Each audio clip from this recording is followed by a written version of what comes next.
தேவனுக்கும் நன்றி.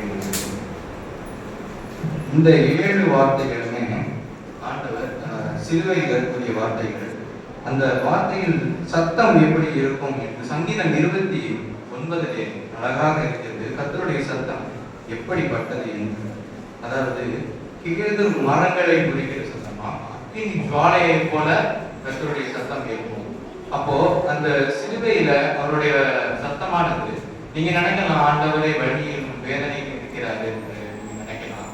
அப்போ அவருடைய சத்தம் மெல்லிசாதான் இருந்திருக்கும் அப்படின்னு. அப்படி இல்லை. வசனங்கள் சொல்லி இருந்த ஒரு உறக்கமாய் சத்தம் விட்டார் அப்படின்னு சொல்லி. அப்போ அவருடைய சத்தம் எப்படி இருந்திருக்கும் அந்த வேலையில என்று நீங்கள் இந்த சங்கீதம் 29 அழகா நீங்க பார்க்கணும். இந்த 7 வார்த்தைகளுமே என்ன என்று நம்ம ஒவ்வொன்றா இருக்கிற நேரத்துல உடனே முதலாவது வார்த்தை வேர்ட் ஆஃப் ஃபர்கிவ்னஸ், அதாவது மன்னிக்கின்ற ஒரு அன்பு, மன்னிக்கின்ற ஒரு சுபாவம் நமக்குள்ளாக இருக்க வேண்டும் என்று அவர் எங்க வேண்டுகிறார் என்றால் தகப்பன் இடத்துல வேண்டுகிறார். ஃபாதர் forgive them அப்படின்றது லூக்கா 23:24 அவர் பிதாவை இவர்களுக்கு மன்னியும்னு அந்த ஒரு வேலையிலும் தன்னை கேட்கிறார்கள், தன் மூஞ்சியை காரி துப்புகிறார்கள். ஆனாலும் இவங்களுக்காக மன்னியும்னு யார்கிட்ட முறையிடுறாரு? பிதாவிடத்துல தக்க முறையிடுறதை பார்க்கலாம்.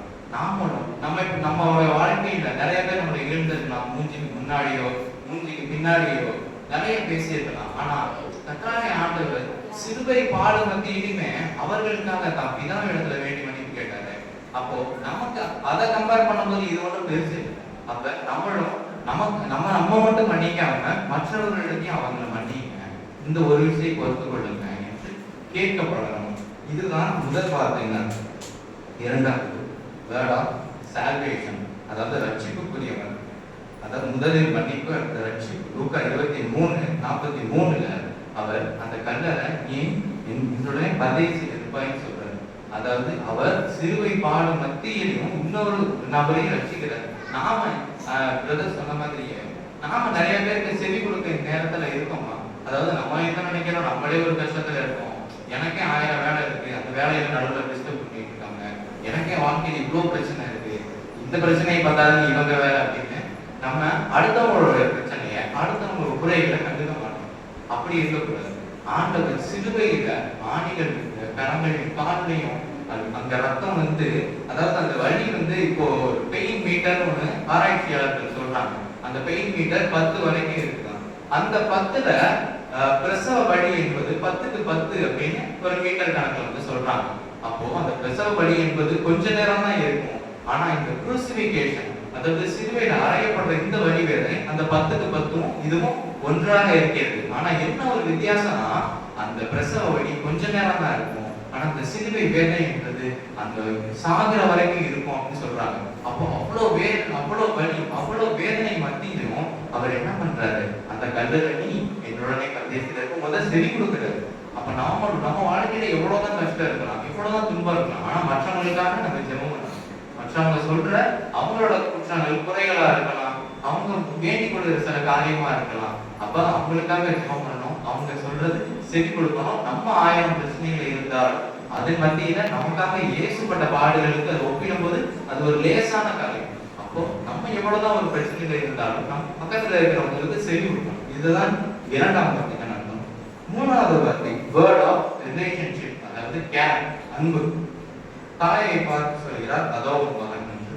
தனக்கு பிரியமான ஒரு சீசன், யோவான் என்று அழைக்கப்படுகிற சீசனை பார்த்து, அதாவது ஒரு பொறுப்பை ஒப்படைக்கிறார். என் தாயை நீ பார்த்துக் கொள் என்று ஒப்படைக்கிறார். அப்போ அவ்வளவு பாடுகள் மத்தியிலும் அவர் பொறுப்பு, அவரோட கடமையை இந்த உலகத்துல அவர் மாநில குறைந்து தன் தாய் மரியாதைக்கு ஆற்ற வேண்டிய கடமையை கரெக்டா கடைபிடிக்கிறார். நாமும் நம்ம வாழ்க்கையில் என்னதான் கஷ்டம் இருந்தாலும் வேலை இருந்தாலும் நமக்கு உண்டான கடமைகளை நம்ம செய்யணும். அதுல நம்ம தவறவே கூடாது. நம்ம ஒரு தகப்பனா இருந்தா தகப்பனா தன் பிள்ளைக்கு ஆற்ற வேண்டிய கடமையை செய்யணும். தாயா இருந்தா தாய் தன் பிள்ளைக்கு ஆற்ற வேண்டிய கடமையை, தன் கணவனுக்கு ஆற்ற வேண்டிய கடமையை எல்லாத்தையும் செய்யணும். ஒரு பிள்ளையா நீங்க இருக்கீங்கன்னா நீங்க உங்க அப்பா அம்மாவுக்கு ஆற்ற வேண்டிய கடமையை செய்யணும்.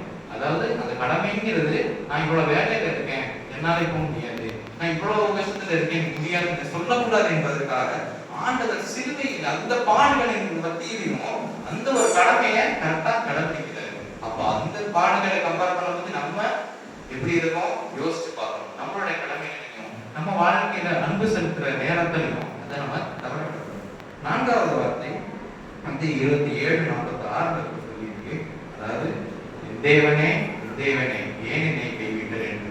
இதுல ஒரு விசேஷமான வார்த்தைன்னு சொல்லலாம். ஏன்னா அத்தனை அவருடைய இயேசு வாழ்க்கையில அவ்வளவு காலம் வரைக்கும் பிதாவே பிதாவே என்று பிதா என்று அழைத்தவர் என் தேவனே என்று முதல் முறையாக அழைக்கிறார். இதை நீங்க பைபிளுக்கு முன்னாடி பாத்தீங்கன்னா அவர் அதுக்கு முன்னாடி கூப்பிட்டுக்க மாட்டார். என் தேவனே என்று கூப்பிடாம பிதாவே என்று தான் கூப்பிட்டுப்பார். அப்ப ஏன் முதல் வாட்டி ஏன் என் தேவனே என்று அழைக்கிறார் என்றால் அவர் அந்த இடத்துல ஒரு சன் ஃபாதர், அதாவது தந்தை மகன் என்ற அந்த உறவையும் தாண்டி மக்கள், அதாவது உலக மக்களோட பாவத்தை சுமந்த மக்கள் பிரதிநிதியாக அந்த இடத்துல நிற்கிறார். அப்போ அப்பா பிதாவே ஏன் என்னை கைவிட்டேன்னு சொல்றதை விட நம்மளோட பிரதிநிதியா அவர் அந்த இடத்துல வினதி என் தேவனே என்று சொல்கிறார். அப்ப அதுக்காக அவர் வந்து தகப்பன் மகன் இல்லை என்று ஆகிறார். உதாரணத்துக்கு சொல்லணும்னா கிராமத்துல நான் உங்களுக்கு வந்து நீச்சல் சொல்லி கொடுக்கறது வந்து ஒரு கிணத்துல வந்து தள்ளி விடுவாங்க. ஒரு சின்ன கயிறை வந்து தகப்பன்மார்களோ தாய்மார்களோ பிடிச்சிருப்பாங்க. அப்போ பிள்ளைங்க என்ன நினைக்கணும், ஐயோ என்னை விட்டுட்டாங்களே, எங்க அப்பா என்னை விட்டுட்டாங்களே நினைப்பாங்க. ஆனா அப்படி கிடையாது. அந்த சின்ன கயிறு வந்து எப்பயுமே உங்க கரங்களுக்காக தான் இருக்கும். ஆனா பிள்ளை என்னன்னா விட்டுட்டாங்க நினைப்போம். அதே மாதிரிதான் இயேசு இங்க கைவிடப்பட்ட ஒரு உணர்வை தான் உணர்கிறார். அந்த கைவிடப்படல, கைவிடப்பட உணர்வை உணர்கிறார். ஏன்னா அந்த நேரத்துல அந்த காலம் உலகத்துல சூழ்ந்திருக்கு.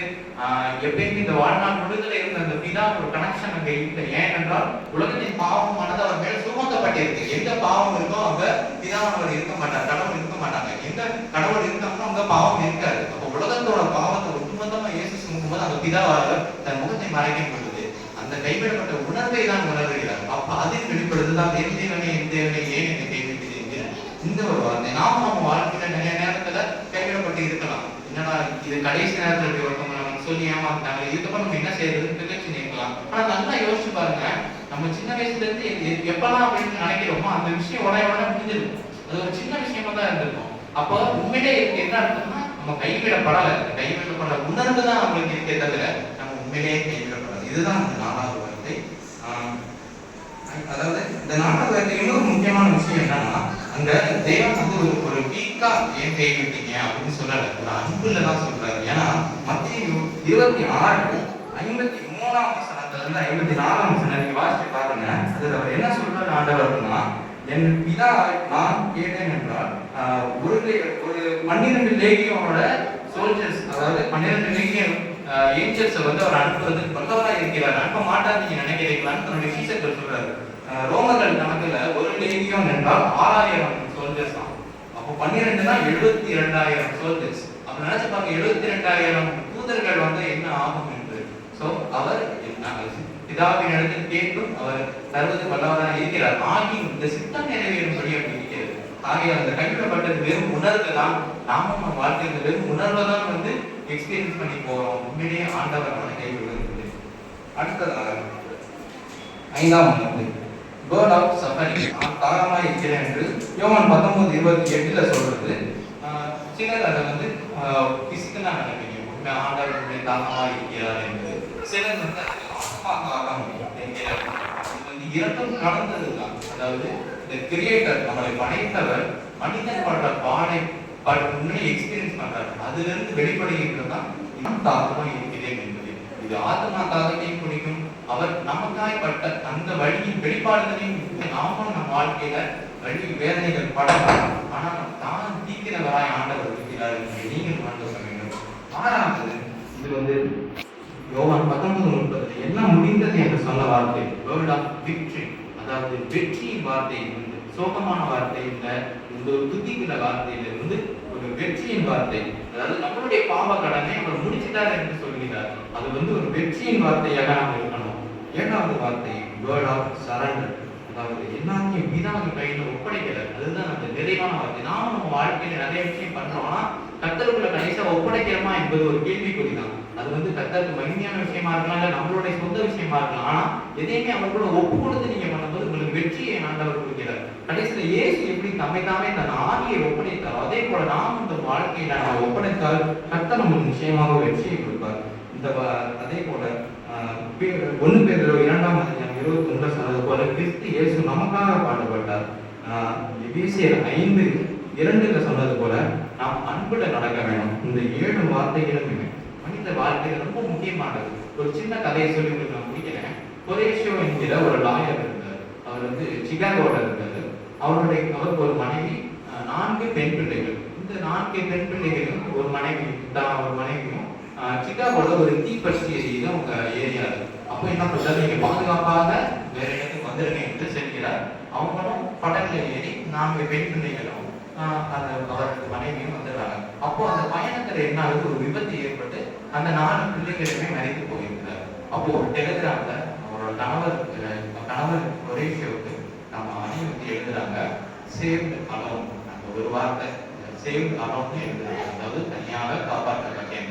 இவர் திரும்ப படகுல அந்த ஒரு இடத்தை 4 பிள்ளைகள் பெண் பிள்ளைகளையும் இறந்த ஒரு இடத்தை தாண்டி படகுல வராது. அப்படி வரும்போது நீங்க நம்ம இருந்தா என்ன நடக்கும், ஆண்டவர் நமக்கு கைவிட்டுட்டாரு, ஆண்டவர் வந்து நம்மளை இப்படி பண்ணிட்டாரு அப்படின்னு நினைப்போம். ஆனா அவர் அந்த மாதிரி நினைக்காம அந்த ஒரு பாமாலையை தொகுத்து எழுதியிருக்கிறார்.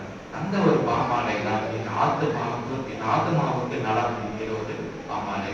அதுல அவர் வந்து கடல் போல துன்பம் வந்தாலும் நாம இயேசுல நிலைச்சிருக்கணும். ஏன்னா என் ஆத்மாவுக்கு நலமாக இருக்கிறது. நாம நம்ம வாழ்க்கையில எவ்வளவுதான் பாடுகள் வந்தாலும் சிலுவை ஒப்பிடும் போது அது ஒரு தூசிக்கு கூட நிகராகாது. ஆகையால இந்த சிலுவை பாடுகளை நம்ம வாழ்க்கையில எடுத்துக்கொண்டு இயேசு நமக்காய் செஞ்ச ஒவ்வொரு துளி ரத்தத்துக்கும் சாட்சியாக நம்ம வாழணும் என்று நினைக்கிறேன். உங்களுக்காக ஜெபம். பரிசுத்தமுள்ள பிதாவே, இந்த நாளிலும் இந்த 7 வார்த்தைகளானது சுவாமி